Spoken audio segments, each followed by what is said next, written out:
My name is James Williams Jr. Welcome to Comfy Happy 2. And yes, I was cramming food down my throat. The recording started recording before I could finish. So I just made 3 videos.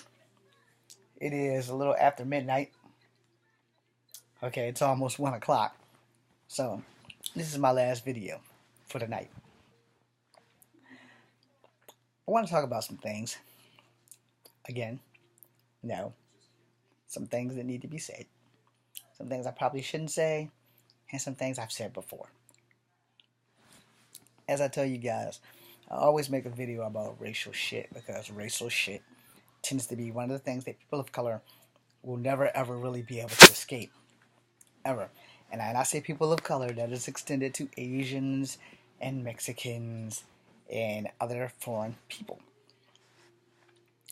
Racism will probably not end in my lifetime. I don't have children, so if I do have children, it probably won't end in their lifetime. But I will say this. The only way to stop the oppression from continuing is to work together to find a solution of why skin color, why skin color makes such a big stank about everything with everyone. Yeah, it's like, okay, well, it's like we can't all just get along. We all bleed red. We all come from different cultural backgrounds. Excuse me again. And I don't know how everybody else feels about their culture, but my culture is important to me. Now, I'm gonna tell you why it's important to me. Because things that you learn about your family can only excel you, not repel you. When I was but a boy, I always thought that I was black and that I was blessed with curly hair.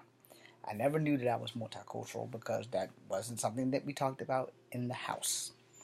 It wasn't until I got into middle school and grade school that it started really becoming an issue, because, I didn't really get the concept of mixed until like the 5th grade.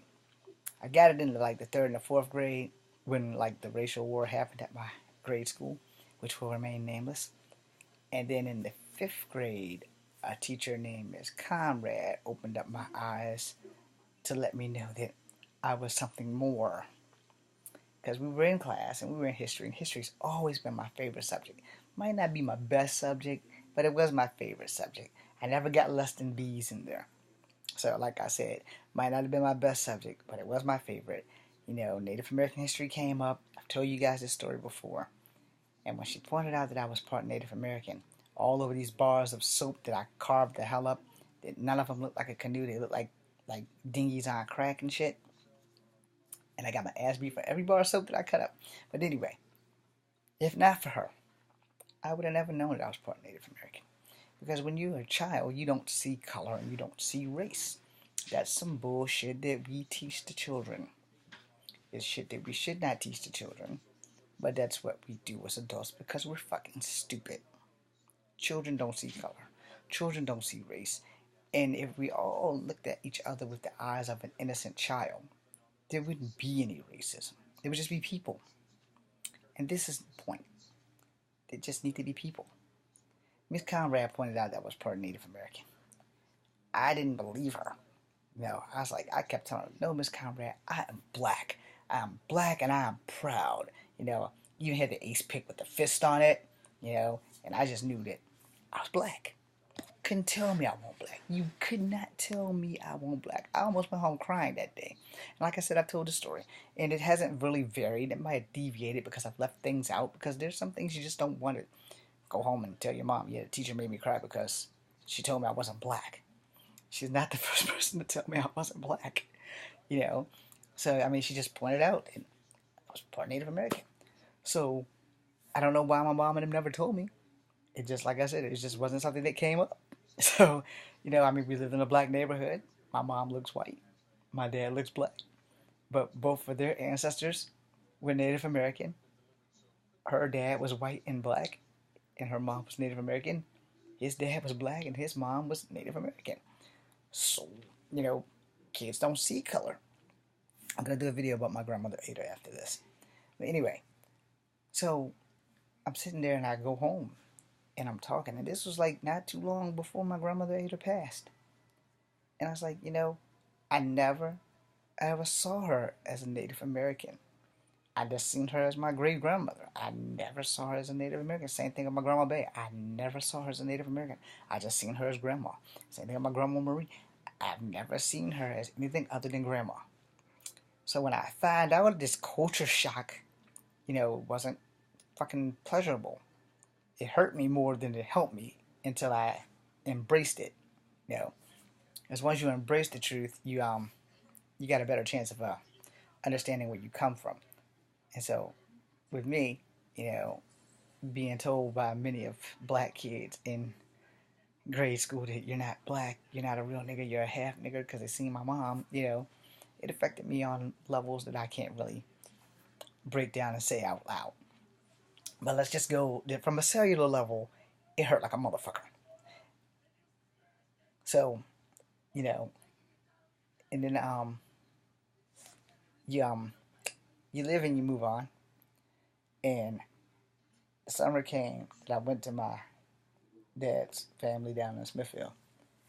And I was always at my grandma Ada's house. And nobody else was ever there. It was just always me. My Aunt Ruth later would tell me that I was one of Ada's favorites. It's like, yeah, well, she didn't leave a will, so obviously I wasn't that much of a favorite. Just a side note. But anyway, so, Ada would always tell us stories, and, she passed through gangrene, and she had both of her legs amputated.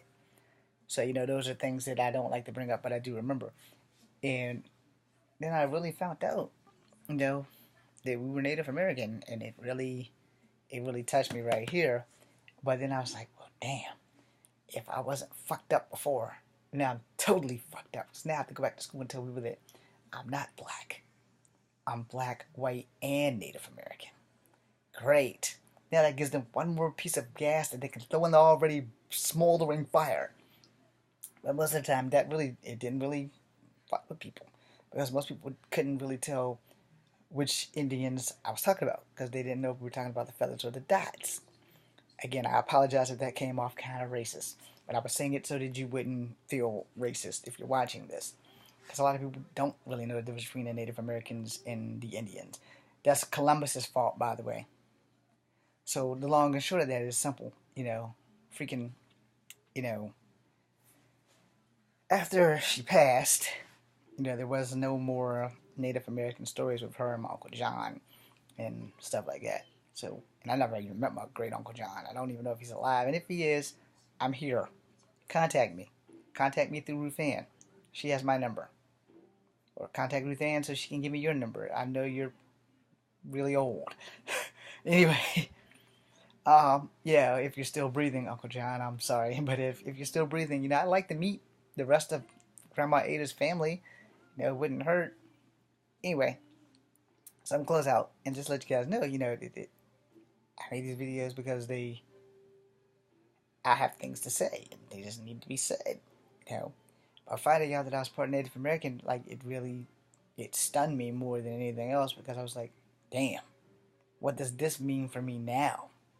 But it really didn't change anything. I still got picked on, But now they had one more adjective they could call me, redskin or tonto, those kind of things. I found those damn things kind of insulting, especially when I got to high school and worked at Kegler's. And that one guy who kept playing that I Got Friends song who kept calling me Chief. How you doing there, fella? Hope you're still alive and watching, and I hope you got your stuff together. Because now I don't have my stuff together. But anyway, as I close out, I just want you guys to know, there are some things that you just have to rise above. And racism is that one thing that we all need to rise above. My name is James Williams Jr., and this is Kung Fu Havoc number 2. Thank you.